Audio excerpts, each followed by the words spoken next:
Bible talks about if you spite the shepherd, the sheep will scatter. Contrary to popular opinion, and this is not to compare yourself with one another, because in so doing it is unwise. But understand that in most cases, even in the natural, even in the military, the leader, whenever the house is under attack or the nation is under attack, they would love to kill George Bush. They would love to kill George Bush instead of killing that little foot soldier, because if you smite the shepherd, the sheep shall scatter. So a lot of times in the church setting, the enemy will not only target the body, but he would target the head. He would target the head. Just like if God were to say, if you see your pastor or your head or whoever it is, if you see your pastor getting blessed, then all of a sudden you just rejoice, because you know what's in the head gonna hit the body. My blessing is on the way. Somebody say amen. Well, no different with my daddy. My daddy drove trucks for years. Thank God he's getting ready to come off the road. He's off of it now. But when my daddy would work hard, drive every mile, and when he would get that check, he would come back. If daddy got the check, he brought home the bacon. So when daddy got rewarded, it hit the children. Somebody say amen. I know you love that, but check the second part out, the third part out. If the head is under fire, then the body gonna be under fire. If the head gets set on fire, all of a sudden it's gonna move on down to the body. So understand that the enemy is targeting the head. Somebody say the head. I know you may hit two to the body, but one to the head. I put him on his tail every day. Understand, if you hit him in, I'm gonna go fast because I feel it today. If you hit him in their head, then you hit him in the head. If you hit one, I watch boxing, and who won that fight last night? Who knows? Bernard, let's preach about Bernard since he won. Understand that Bernard won that fight last night, and I guarantee you at some point in time, if not this fight last night, in the future fights, it's amazing how you can hit one time in the head and the knees will buckle.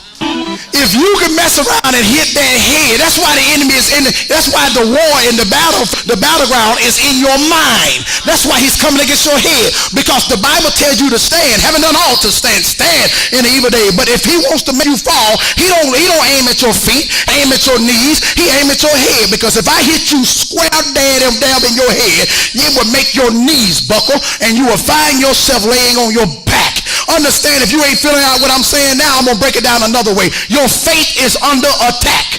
I'm going to say it again. Your faith is under attack. I'm going to say to the sister over here. Your faith is under attack. That's what the enemy is trying to target for.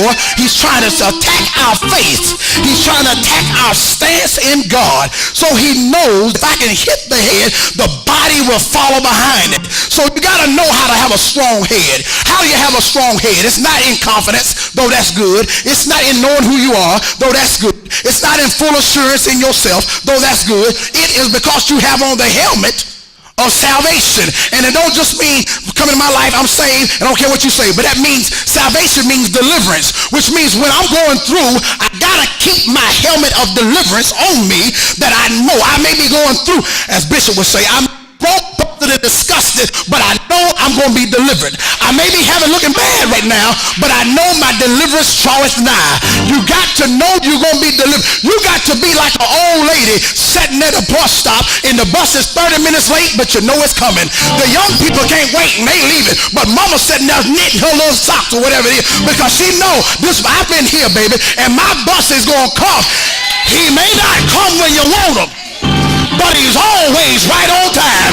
You got to know that God is coming. And I came to debate somebody, because I don't know who it is, but I feel like people have been building up your case in your prayer and telling God that God ain't came through like you thought he gonna do. So you feel, God said you better talk to the hand. He said, I am God.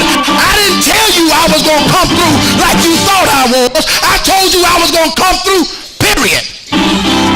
If I get a house in this house, if I get a house in here this morning, I might walk the chairs. If I get a house in this morning, I might swing from the lights, because I feel God is up to something good.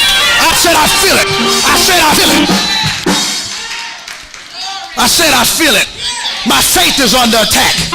So the enemy want to come and target the faith, because if he can mess up the eye, if I can take your eyes out. See, let me go back to the crocodile hunter, dead and gone, bless his heart. But the crocodile hunter, he knew what. One thing I learned from him, if you cover the eyes of the crocodile, yes, he got a big teeth, big mouth, and he got a strong bite. But if you cover his eyes, it will calm him down. If you cover any animal's eyes, it will calm him down. So some of you been cursing out in situations, but But God don't want you to see what you're up against because he should calm your spirit. You don't even know what you're in. Nudge your neighbor and say, you don't even know what you're facing. So when they tell you, I don't know what tomorrow may hold, look at them and say, good. You don't need to know what tomorrow holds. Go ahead and rest in God. Go ahead and have peace. Am I talking to anybody? If I don't get you today, I'm going to get myself. I preached to my house this morning because I'm coming out. Somebody say I'm coming out. Well, Pastor, I like the teaching. I like teaching too. Sometimes you got to roll up your sleeve and take a sweep. Sometimes you got to shout amen. Sometimes you got to tell the devil, you got to go. So God will bring one problem my way, and then all of a sudden I will pray and preach fire with that one problem, and it'll go away, and I rejoice, and then all of a sudden here come another problem. That's how God will usually do with me. But now I'm at a stage now where he's not bringing one problem. He's bringing a whole full-course meal. He's bringing an appetizer of pain. He's bringing an entree of adversity. He even bringing a dessert called calamity. He's bringing everything. That calamity is a big one too. You can't eat it all by yourself either. You need some help. Understand that it'll come. He bring it to you, and then at the end he'll bring me a cup of coffee, which is a cup of talking about you, a cup of persecution. He'll bring it to you. Even the seat you're sitting on got a tack in it. Everything, he's coming. Now God is allowing the enemy to bring 10 different things at me, and then he's saying, preach right now. Preach through your house on fire, your finances on fire, your church on fire, the city on fire against you. This going on, whether the city talking about you, whether this talking about you, whatever it is. Now preach. Tell them God gonna do it. Teach on this. And I'm saying, God, and I'm passing that test and passing that test and passing the next test. And I'm saying, God, what are you doing? And God said, what I'm doing is building up your resistance. I don't want you to go through, wait, watch this. I don't want you to go through and look like it. If I can applaud anything about black folks, we can look good. We can look like we got money. I ain't got two niggas run together. We can shine them rims up and look at that toot, but you say you got it going on, and you don't even know I got it going on, some fumes. This is what I'm saying now, that God says, I don't want you to go through and look like you're going through. Because your countenance, understand that if you're saved and if you're sanctified and filled with the Holy Ghost, you don't have no demons in you. You may be being oppressed by some, but you can't be possessed by some. I'm old school. Because God ain't going to stay. It's just like me. I ain't going to stay in no nasty house. I'll leave and somebody got to do something. I ain't gonna stay in no nasty house. God ain't gonna stay in no nasty house either, but he can come into a house and begin to straighten it up, but he ain't gonna stay in there with Satan. So if Satan is not possessed in you, that means the only way he can tell what your heart is believing by what your countenance is showing. That's why you ought to smile when you feel bad. Come on, somebody. Well, when can you be real, Pastor? Because you real preacher. You real preacher. When can you be real? You be real in your prayer closet. You stand before thousands and say, God gonna do it. And then you go home and say, I don't know what you're gonna do. That's how it works, baby. That's how it works. Tell somebody that's how it works. So God said, I want you to go through but not look like it. God don't want it. And listen to this now.